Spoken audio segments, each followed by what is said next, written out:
Hello guys, this is Michael, and here we are back on my Chillin and Chattin world. I'm going to extend this village, if you remember.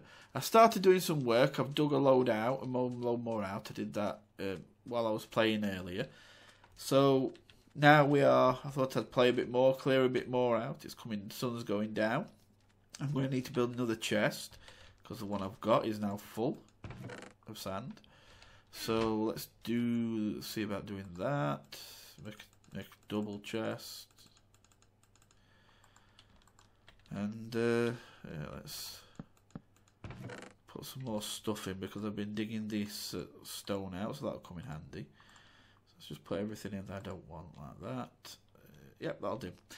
So I had to make another shovel, which you can see there. And it took me ages. It took me a few hours to get the enchantments on it that I wanted. So yeah, that was annoying, but got there in the end.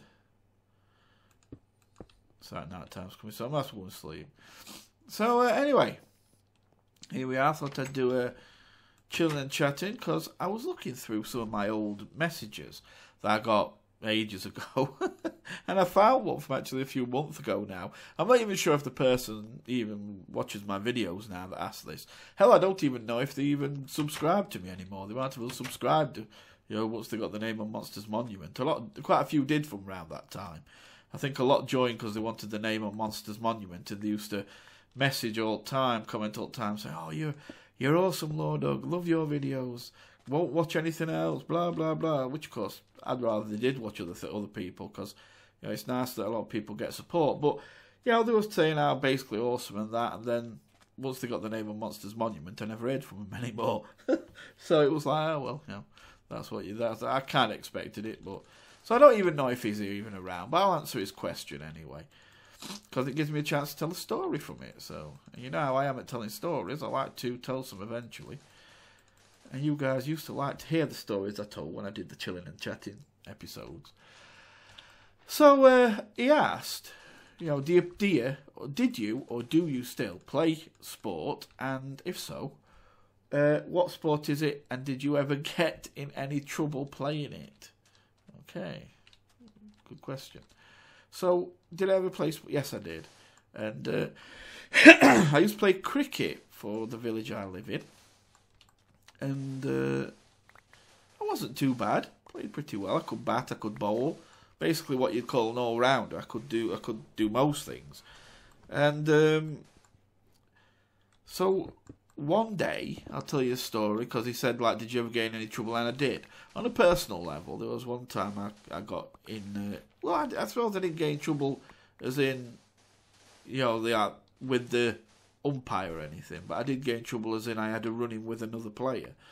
So what happened was, we were playing this team, and he was, as you do, people don't realise this when watching cricket, but teams try and psych each other out a lot. They'll say things and try and get in your head. And this wicket keeper who stood behind wickets was saying to me, if you don't know about cricket, then you won't understand the positions, so there's no point in me explaining it.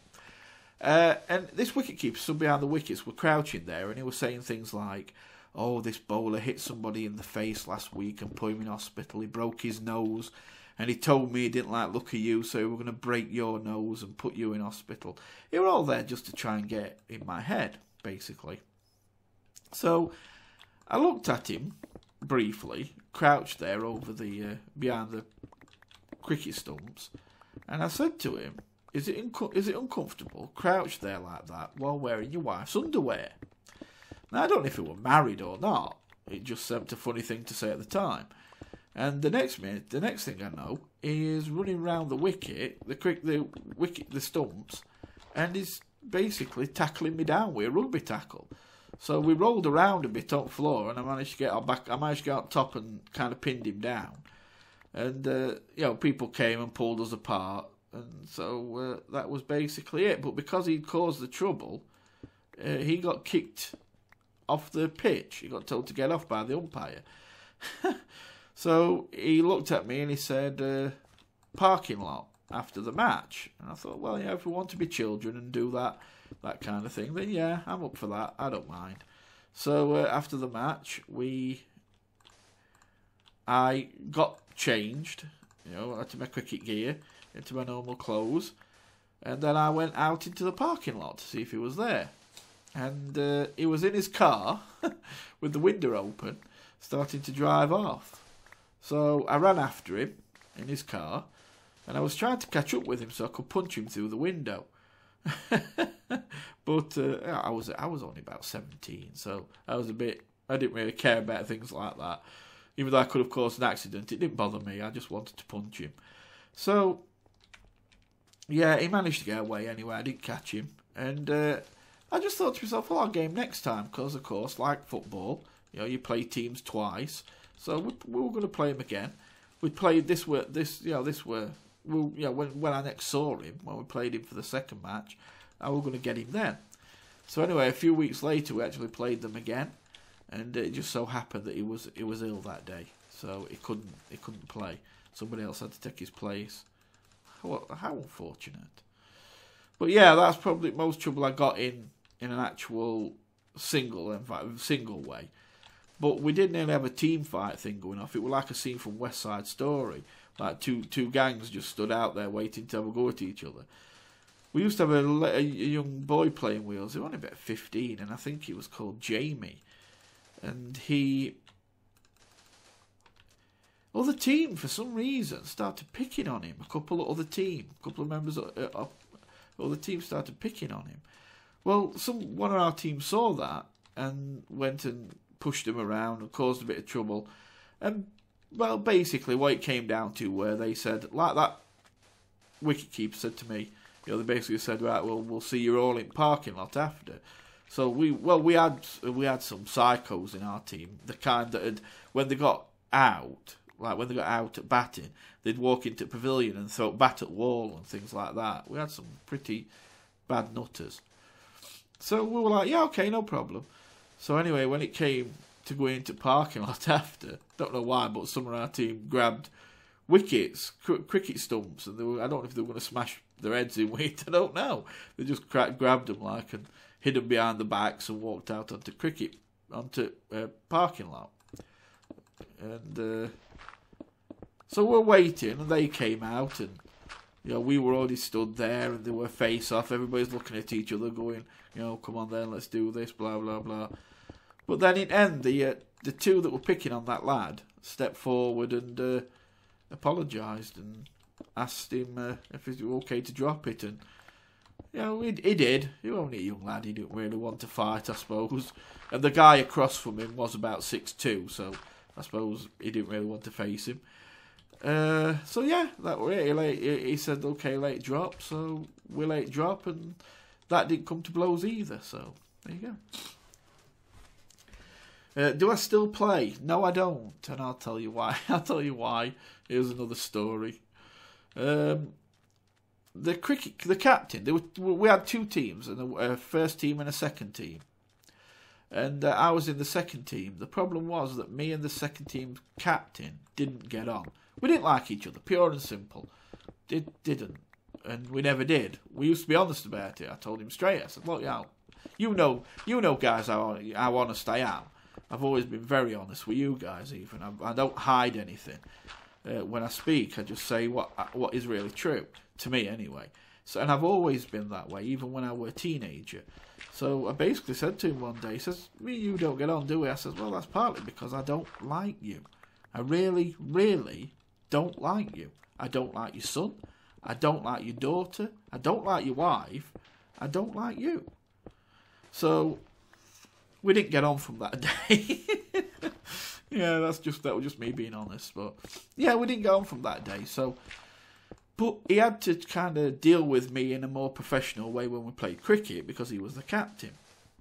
Well, this one day, I used to bat round about. Now, you might not understand cricket. If you don't understand cricket, then I'm not going to explain it, as I said. But, the thing is, I used to bat kind of number 5 or 6, which used to be known as middle order.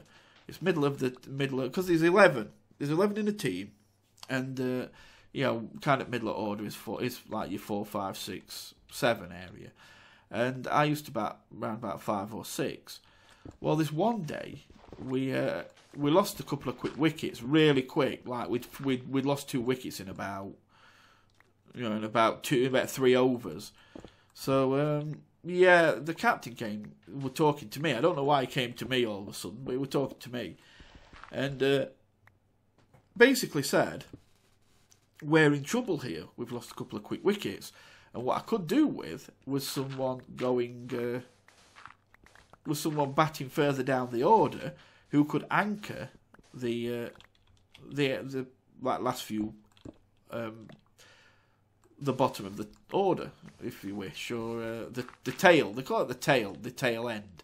The tail end is like the terminology in cricket for the batsmen that come in who are actually bowlers. They're not very good batters because they usually concentrate on bowling.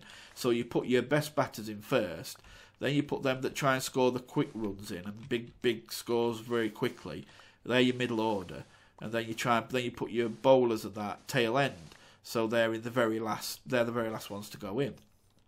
So I said to him, "Well, put me in middle order, and I'll anchor the middle order for you. I'll make it the tail ends for you, sorry." And I'll make it so that, we kind of last longer and get more runs. And we did. I did anchor it. We did lose a couple of other quick wickets, and I did manage to slow it down, and I batted. I think I can't remember what I got, but it was pretty decent anyway. And so everything was done. We still lost that match, though, because the rest of the team... Well, not the rest of the team. Some of them batted well, but their team just played better, so they won. Anyway... once a week, there was a meeting of the committee. The committee is the... Oh, that needs filling in. The committee are those... Oh, all places to pick one. I picked that sodding place. The committee are those that pick the teams that decide who plays in the first team and who plays in the second team. And we had a pavilion. So they'd meet in the pavilion once a week. Now, nobody was allowed to go in there unless you was a member of the committee. If you wanted to go in the committee meeting, you had to make an appointment, basically, and you'd go in the week after. So what happened was, I was outside, and while the committee meeting went off, usually a lot of the other cricketers that couldn't go in there would stand outside and play some cricket between each other, just practicing. So I was out there playing cricket, practicing, and all of a sudden one of the committee, a friend of mine, came out and said, "You should really hear what your captain is saying about you in there." And I'm like, "Wow, what's he saying?" And he says, "Well, he said that you came to him in the last match," which is the one where he said we needed someone to anchor. You came to him in the last match and said that you were scared of one at bowlers, and you wanted to go into number 9 or 10. Well, look, I'd never been scared of any bowler. I don't care. No, that's not true. I was scared. I did get scared of one bowler. He was an Australian. So, but he were so fast that, yeah, I nearly cried. So, well, not literally, but yeah, I could have cried when I saw how fast he were. It weren't good. But he was the only one I ever got worried about. And so I weren't scared of any of this team. So he told them that, and this guy, like I say, this friend of mine from the committee said that the rest of the committee were laughing and basically calling me coward and that for, not, for wanting to go in earlier. Instead of calling me in and asking me about it, they just automatically believed him and, started making fun of me. So I walked into the committee meeting, which, like I say, you never should do. I walked in and I said to each one, I pointed to each one of the committee, one after the other. Now, I'm not going to say the proper word, but you'll understand what I said. I said, "Froke you, froke you, froke you, froke you, froke you," and I pointed at each one saying that, but of course I used the real word. And when I got to the captain, I said, "And a massively big froke you, because I can't stand you, and you're the worst captain I've ever played for. And you can shove your froking team up your froking ass, and I'm never going to play again." And I never did. And that was basically that's basically how I stopped playing, because the captain told lies about me. Now you could say the captain got what he wanted because he wanted me out. Maybe he did, but I didn't care. I'd had enough. I couldn't play under him anymore as a captain. It was awful. So I was happy enough to stop playing, so I did. That was how it worked. I also used to play badminton. a little bit. I was quite good at it, actually, until one day, and I used to say to my friends, like, you know, bragging a bit, come on, anybody, I'll take anybody on. So one day they found somebody and said to me, will you take this guy on? And he thinks he's better than you. I'm like, yeah, bring him on. No problem. One hand behind my back if I wanted. I was a bit cocky. I was only like about 18 still. And what I didn't know where he was a badminton coach. And I have never been punished. My lungs have never been punished so badly, needing to breathe. This guy just stood there and played around with me like, you know, cat and mouse. He had me running all over that court till my legs just couldn't move anymore. So, yeah, I learnt my lesson that as well. So that was quite bad. But yeah, that's about it. So, and I didn't play cricket ever again. They asked me to, they wanted me to. But no, I never went back. Told them straight, I said, if you fire him from captaincy, then yeah, I might come back. But not while he ever eats captain. Well, he used to donate to club, you see, to cricket club. So they weren't going to take him. They weren't going to fire him because he'd have probably stopped donating. So it would be politics, basically. So I just told them to shove it. Well, this is coming along well. This has been a quite long video, I already know. So I should bring it to an end soon, I think. Oh yeah, right. I actually got to play with, I think, Bunny Ears. I think he is on YouTube. Thanks, Bunny Ears, for playing Castle Crashers with me. I enjoyed it immensely. And we got to play for a while, and I didn't get any lag, except that eating competition at the end. Oh, I was lagging terrible through that. But the actual game I didn't lag through. So that means I need now to test with more people. So, I am going to be playing Left 4 Dead 2 and Castle Crashers over the next few... Oh, I've got to replace that with sand. I'm going to be playing Left 4 Dead 2 and Castle Crashers over the next few weeks. On and off. Keep an eye out for me. And I've said this before. If you see me, jump in and play or message me and ask if I can play, whatever. Send me an invite, you know, that kind of thing. And it'll help me test out my, you know, my connection speed and everything else and see if I'm ready to start recording. Because I'm not going to record any videos until I'm absolutely sure that I'm not going to get done with lag. I just don't see point. Because people are only going to complain and say you're lagging a lot. So there's no point me doing it. So if you see me playing, then feel free to message me or send an invite or just jump in if you can. And we'll play a game together and I'll test it. So I could do with a few of you doing it if possible, because I need to test it with more than one. Okay, so yeah, you'll have to do that for me if you see me. What else? Is there anything else? Oh yeah, as I said, I did say this, I know, and I'm still going to do it. I am going to be I'm going to be a bit more active in the group, in our Steam group, very soon. And I'm going to be in the chat room. So keep an eye out for that. And if you see me in the chat room, jump in and come for a chat. I have been in before and I had a chat with Craig Crazy and a few others, and we had a laugh, Crafted Bagel and that. So yeah, come on in. I think it was Crafted Bagel. And come on in and we'll have a laugh and a joke. And oh yeah, an MUFC girl. She was there, good. And yeah, so there you go. If you see me and you want to come in, please come in. If you want to join the group, remember, just do a search on Steam for LordUg's Monster Misfits. And yeah, it's an open group. You haven't got to worry about waiting for approval. You can just join and you get straight in.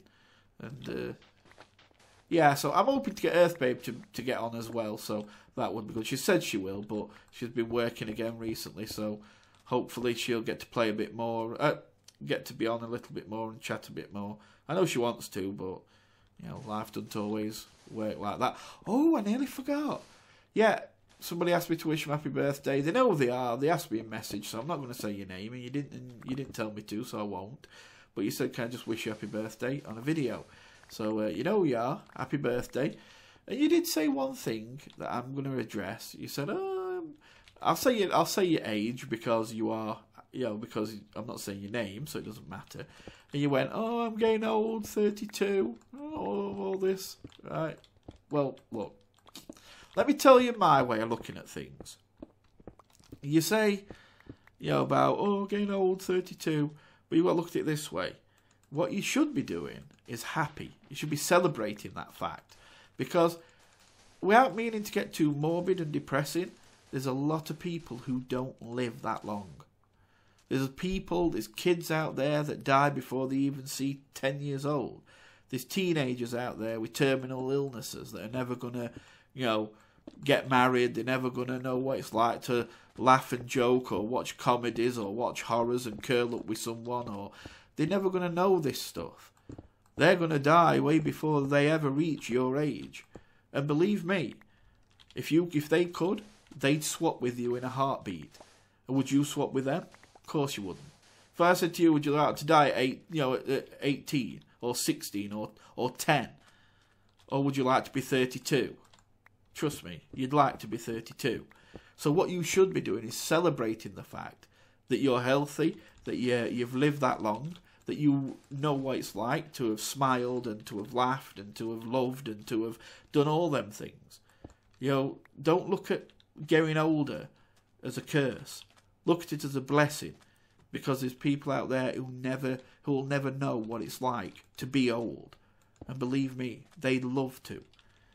So, I'm not getting on it, I hope that didn't sound like it. But I just want you to see, people these days, they get so het up about age. Oh, how old are you? Oh, you're old now. Yeah, I am. And I hope one day you make it that far. That's how you should look at it. If people say you're getting old, who are younger than you, then you should think to yourself, yeah, and I hope you get there. Because in life, you never know. You might, and they might not get there. And then believe me, they'll wish, even though they sound like they were joking about you being old, they'll wish that they'd got to that age if it seems they're not going to make it. And then I've had people who I went to school with who are dead now. One of my best friends at school, I never saw him after I left school, but one of my best friends at school died of a brain hemorrhage. Another one died of a terminal disease. Am I supposed to feel sad that I'm older than them? Am I supposed to go, I'm old now and all this, or I'm whatever age? It don't matter. The point is, they'd swap with me in a heartbeat. So before you start to think about how old you are and it's depressing, try smiling about it, because you should be celebrating the fact that you've had plenty of time to experience a lot about life that people never do. Okay, so that's that done. Oh, hello, guy. Okay, anyway, that's it. Thanks for watching, guys. Another Chillin and Chattin episode over. I'm sorry I ended on a bit of a morbid note. Didn't mean to. I don't even know how long this video's running. I know it'll be a while. But anyway, I'm going to go. So, again, thanks for watching, and I'll see you next time.